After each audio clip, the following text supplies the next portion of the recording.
ಇನ್ನು ಇರಾನ್ನ ಮತ್ತೊಂದು ಯುದ್ಧ ನೌಕೆಯನ್ನು ಹೊಡೆಯುತ್ತಾ ಅಮೆರಿಕ. ಇರಾನ್ನ IRIS ದೇನಾ ಧೂಳಿಪಟದ ಬೆನ್ನಲ್ಲೇ ಮತ್ತೆ ಅದೇ ಒಂದು ಆತಂಕ ನಿರ್ಮಾಣ ಆಗಿದೆ ವೀಕ್ಷಕರೇ. ನೋಡಿ, ನಾನು ಆಗಲೇ ಹೇಳ್ತಾ ಇದ್ದೆ, ಕೇವಲ 300 ಕಿಲೋಮೀಟರ್ ದೂರ ಭಾರತದಿಂದ ಎಲ್ಲಿಯ ಮಧ್ಯಪ್ರಾಚ್ಯ, ಎಲ್ಲಿಯ ಭಾರತ ನೋಡಿ ಹೆಂಗೆ ಅದರ ವಿಸ್ತರಿಸ್ಕೊಂಡು ಬರ್ತಾ ಇದೆ ಅಂತ.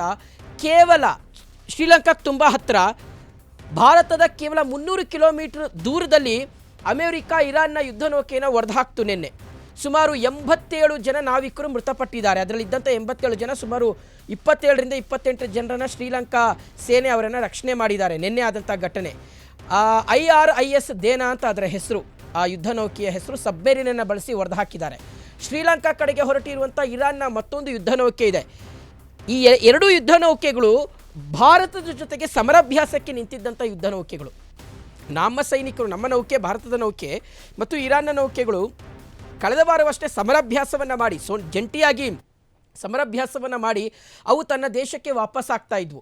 ಹೀಗೆ ವಾಪಸ್ ಆಗ್ತಾ ಇದ್ದಂಥ ಸಂದರ್ಭದಲ್ಲಿ, ಶ್ರೀಲಂಕಾ ಕಡೆಗೆ ಹೊರಟಿದ್ದಂಥ ಸಂದರ್ಭದಲ್ಲಿ ಅಮೆರಿಕ ಇರಾನ್ನ ಯುದ್ಧ ನೌಕೆಯನ್ನು ಹೊಡೆದುಹಾಕ್ತು ಸಬ್ಮೆರಿನನ್ನು ಬಳಸಿ. ಈಗ ಮತ್ತೊಂದು ಅದೇ ಯುದ್ಧ ನೌಕೆಯನ್ನು ಹೊಡೆಯುವ ಪ್ರಯತ್ನದಲ್ಲಿದೆ ಅಂತ ಹೇಳಲಾಗ್ತಾ ಇರ್ತಕ್ಕಂಥದ್ದು. ಇದರಲ್ಲೂ 100ಕ್ಕೂ ಹೆಚ್ಚು ಜನ ಇದ್ದಾರೆ. ಸೊ ಹಾಗಾಗಿ ಅವರೆಲ್ಲರಿಗೂ ಸಹ ಆತಂಕ ಇದೆ. ಇರಾನ್ ಹಡಗಿನ ಬಗ್ಗೆ ಶ್ರೀಲಂಕಾದ ಸಚಿವ ನಲಿಂದಾ ಜಯತಿಸ ಅವರು ಮಾಹಿತಿಯನ್ನು ಕೊಟ್ಟಿದ್ದಾರೆ. ಹಿಂದಿನ ದಾಳಿಯಂತೆ ಹೊಸ ಹಡಗಿನ ಮೇಲೂ ಸಹ ದಾಳಿ ಆಗುವಂತಹ ಆತಂಕವನ್ನು ಅವರು ವ್ಯಕ್ತಪಡಿಸಿದ್ದಾರೆ.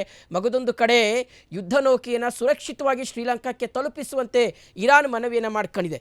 ಅಂದರೆ ನೀವು ನಿಮ್ಮ ಸೇನಾ ವಲಯಕ್ಕೆ ಅದನ್ನು ತಗೋಬಿಡಿ ಅಂತ ಇರಾನ್ ಮನವಿಯನ್ನು ಮಾಡ್ಕೊಂಡಿದೆ. ಒಂದು ವೇಳೆ ಏನಾದರೂ ಈ ಶ್ರೀಲಂಕಾದ ಸೇನಾ ವಲಯದಿಂದ ಹೊರಗಡೆ ಇದ್ದರೆ ಅಮೆರಿಕ ಹೊಡೆದು ಹಾಕ್ಬೋದು ಈಸಿಯಾಗಿ. ಒಂದು ವೇಳೆ ಶ್ರೀಲಂಕಾದ ಸೇನಾ ವಲಯಕ್ಕೆ ಒಳಗಡೆ ಅದು ಬಂದರೆ ಅದು ಡೈರೆಕ್ಟಾಗಿ ಅಮೆರಿಕ ಶ್ರೀಲಂಕಾದ ಮೇಲೆ ದಾಳಿ ಮಾಡಿದಂತಹ ರೀತಿಯಾದಂಥ ಒಂದು ಮೆಸೇಜ್ ಹೋಗುತ್ತೆ ಅನ್ನೋ ಕಾರಣಕ್ಕೋಸ್ಕರ ಇರಾನ್ ಶ್ರೀಲಂಕಾಗೆ ಮನವಿ ಮಾಡಿಕೊಂಡಿದೆ, ಆ ಯುದ್ಧ ನೌಕೆಯನ್ನು ನಿಮ್ಮ ವಲಯಕ್ಕೆ ತೆಗೆದುಕೊಳ್ಳಿ ಅನ್ನುವಂಥದ್ದು. ಆದರೆ ನಿನ್ನೆ ಏನು ಈ ದೇನಾ ಅನ್ನುವ ಯುದ್ಧ ನೌಕೆಯನ್ನು ಅಮೆರಿಕ ಹೊಡೆದು ಹಾಕ್ತು. ಅದರಲ್ಲಿ ಸುಮಾರು 87 ಜನ ಸಾವನ್ನಪ್ಪಿದ್ದಾರೆ. ಸುಮಾರು 27ರಿಂದ 28 ಜನರನ್ನು ಶ್ರೀಲಂಕಾ ಸೈನಿಕರು ಉಳಿಸಿದ್ದಾರೆ. ಎಲ್ಲರೂ ಜಲಸಮಾಧಿಯಾಗಿದ್ದಾರೆ. 87 ಜನರ ಶವಗಳು ಇಲ್ಲಿಯವರೆಗೆ ಸಿಕ್ಕಿಲ್ಲ. ಅಷ್ಟು ದೊಡ್ಡ ಸಮುದ್ರದಲ್ಲಿ ಶವ ಹುಡುಕಕ್ಕೆ ಸಾಧ್ಯ ಆಗುತ್ತಾ? 87 ಜನರು ನಾಪತ್ತೆಯಾಗಿದ್ದರು. ಅವರು ಯಾರೂ ಸಹ ಬದುಕುಳಿದಿಲ್ಲ ಅನ್ನುವ ಮಾಹಿತಿ ಇವತ್ತು ಸಿಕ್ಕಿದೆ.